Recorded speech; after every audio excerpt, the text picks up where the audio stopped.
Les échanges entre les femmes leaders et entrepreneurs de la RDC ont tourné sur les enjeux et défis de ces actrices du développement durable au sein de la société. Il était question dans cette salle de réfléchir sur les réformes axées sur l'égalité entre les sexes, l'essor des crédits bail et une nouvelle génération de programmes de formation ciblés, lesquelles formations peuvent créer un environnement dynamique et propice à l'entrepreneuriat féminin dans les pays. Cette activité a été organisée par Africa Yetu ce jeudi 31 mars à Kinshasa. Nous voulons quitter l'extrémité de la pauvreté et laisser une place d'une petite caste de nantis, mais créer quand même la classe où on est à mesure de se prendre en charge.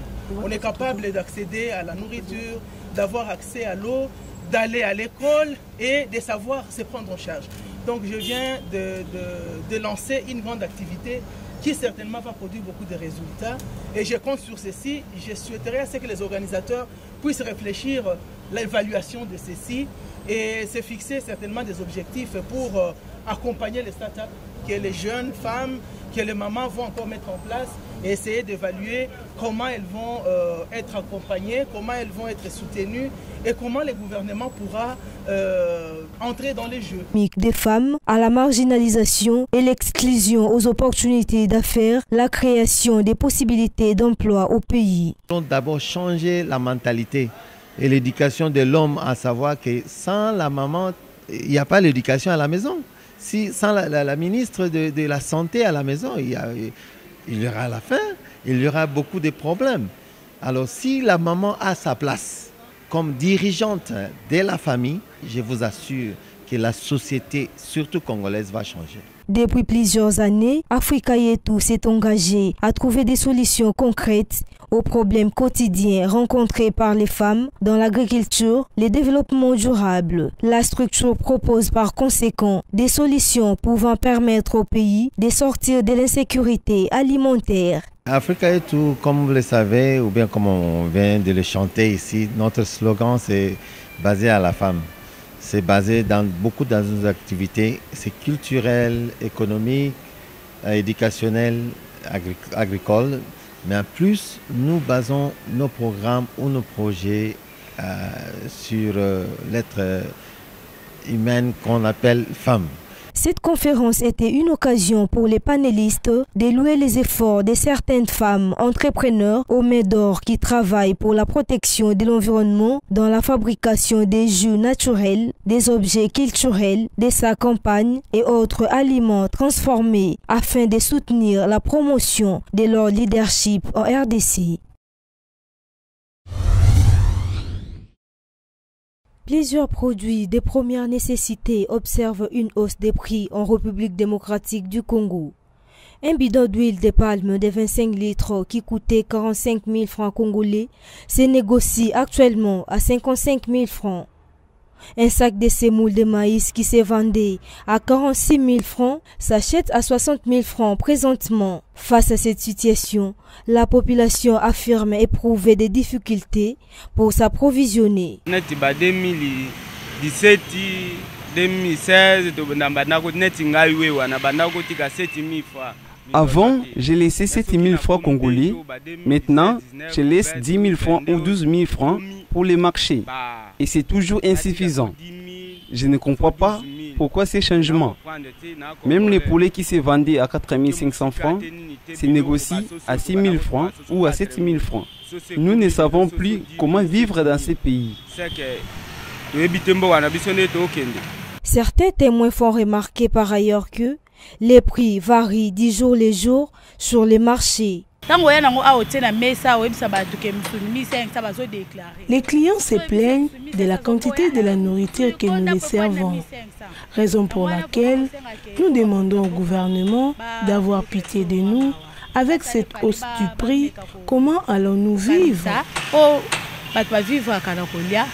Signalons que la hausse du prix de ces produits figure parmi les raisons de la destitution du ministre de l'économie nationale, Jean-Marie Kalumba.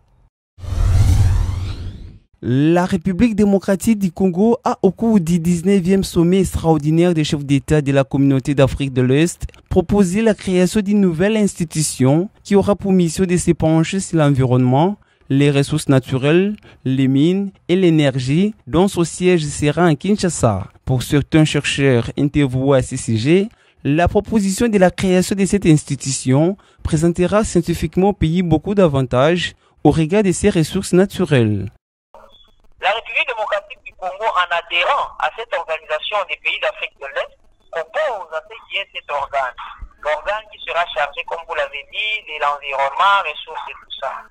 L'avantage, c'est lequel? De tous ces pays-là, la RDC se présente comme le pays qui a un environnement plus merveilleux que les autres, avec autant de ressources, tant minérales, fauniques, floristiques et tout ça, même culturelles. Alors notre avantage, c'est que si cette proposition est acceptée et qu'au-delà de l'acceptation, les clauses, c'est-à-dire les lignes qui seront fixées sont respectées, la RDC est plus en avant parce que c'est elle qui a plus de ressources. À en croire les chercheurs, sur le plan politique, cette institution permettra au pays d'être au contrôle de ses richesses et réduira les conflits récurrents dont il fait face au jour le jour. Notre région de l'Est du pays connaît des problèmes de conflits et tout ça, et les conflits viennent principalement aux multiples ressources qui se retrouvent dans cette région.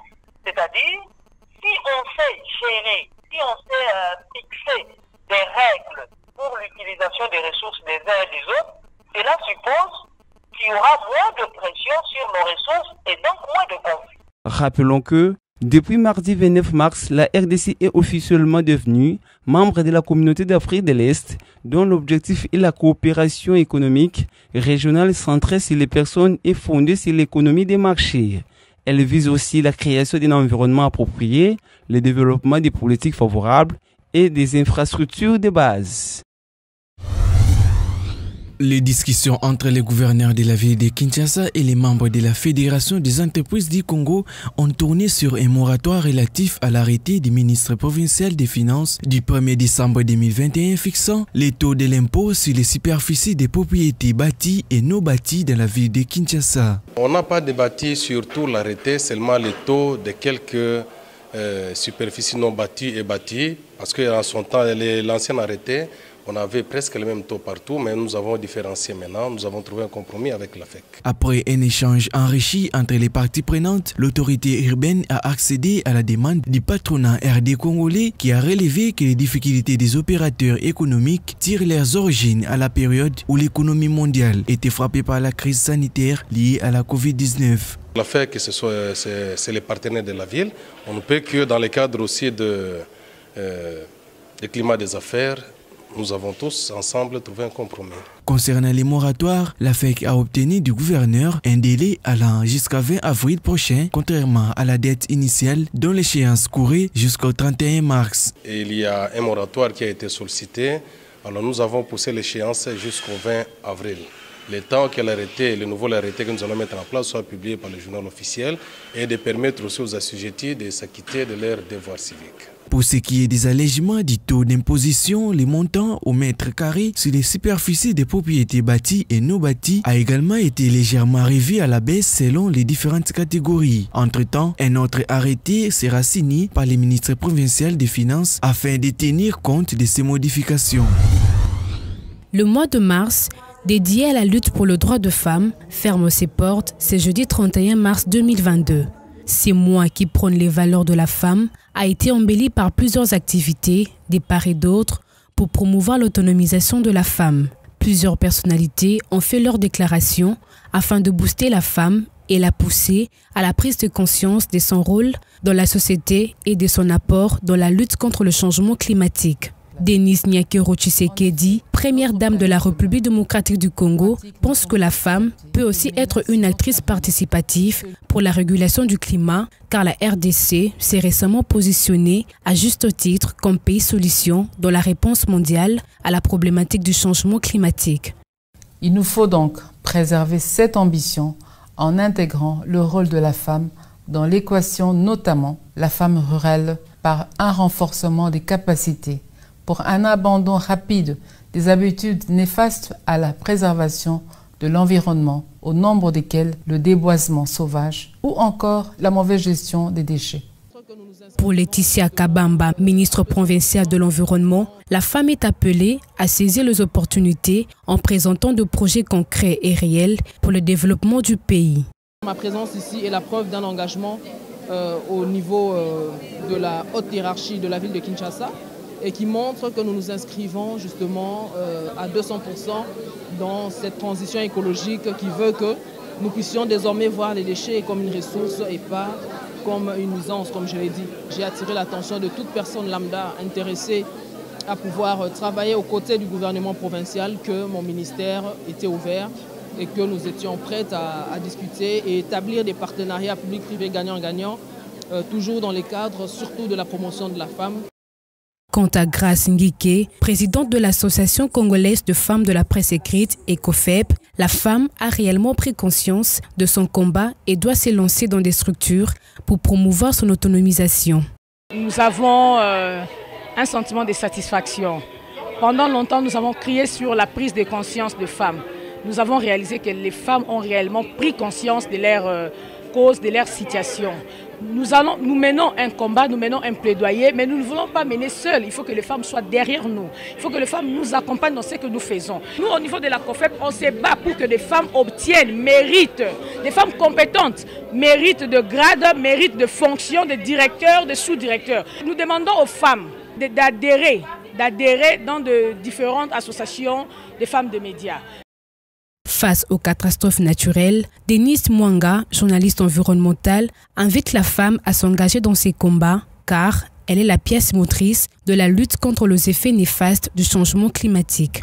C'est la femme qui est la pièce motrice autour des questions de changement climatique. Je pense que les femmes devraient s'investir dans la connaissance de ces questions de changement climatique. Échanger sur ce que vous avez reçu comme information, chercher la bonne information, partager avec les autres et essayer ensemble autour de vous de voir qu'est-ce que je suis en mesure de faire maintenant là. Et c'est comme ça qu'on peut aller d'escalier en escalier. Eulalie Bashige, analyste environnementale, invite l'État congolais à valoriser le droit de la femme afin de l'impliquer suffisamment dans la gestion de la chose publique et celle de l'environnement. Je cite: la femme doit participer à la gouvernance sur les questions de la vie, même climatique, c'est-à-dire elle doit être plus consultée lors de la construction de différentes stratégies de lutte contre le changement climatique et de prise de décision à tous les niveaux internationaux, mais aussi national et local. Tissia Mukuna, femme entrepreneur, directrice générale de l'entreprise Café La Quinoise, est du même avis. La femme congolaise est capable de repousser ses limites, de construire un avenir durable. Je demande à toutes les femmes de croire en elles, à leur potentiel et à leur force pour un avenir durable. Pour remédier à cette situation du changement climatique, Rokaye Dieng, représentante adjointe au ministère du Genre, encourage les femmes qui œuvrent dans le secteur de l'énergie propre en RDC à utiliser les foyers améliorés. Je salue l'intérêt que vous, femmes, accordez à vos activités visant à la promotion d'un environnement durable et sain. La cuisson propre a plusieurs avantages à savoir: cuisiner au gaz et avec un foyer amélioré permet à la femme de réduire les risques de viol sur les chemins de collecte du bois et enfin de contribuer à la lutte contre la déforestation et donc au changement climatique. En croire Jolie Moula, chargée de genre au Repalef, la femme autochtone est une actrice principale de par sa capacité de protéger la forêt en passant par la sensibilisation de sa communauté. Il y a celles qui sont étudiées, qui vont conscientiser les autres femmes. Pourquoi? Peut-être de ne pas construire, peut-être de ne pas faire les méthodes de briser quoi. De faire brûler la terre, pas la forêt. Il va sensibiliser les autres, il va conscientiser les autres, il va faire même l'agriculture durable quoi, pour sécuriser la forêt. Pour rendre son autonomisation effective, Jeannette, mère de 7 enfants, s'est lancée dans la vente de fumbois. C'est depuis 1 an que je fais ce travail. J'ai appris à le faire à cause de la conjoncture du pays. J'ai observé les autres, j'ai vu celles qui ont commencé avant moi. Après nos échanges, j'ai constaté qu'elles survivent en le faisant. J'ai eu beaucoup de témoignages. Il y en a qui ont acheté de parcelles grâce à ces commerces. En ce qui me concerne, c'est depuis 1 an que je scolarise mes enfants avec. Signalons que le mois de mars de cette année avait mis un accent sur l'autonomisation de femmes et filles dans le contexte de lutte contre le changement climatique et la réduction de risques de catastrophes naturelles. La femme congolaise a un rôle à jouer pour marquer sa contribution dans la régulation du climat. Mais il faut une place de décision pour cette femme au sein des organisations, de la société civile et du gouvernement.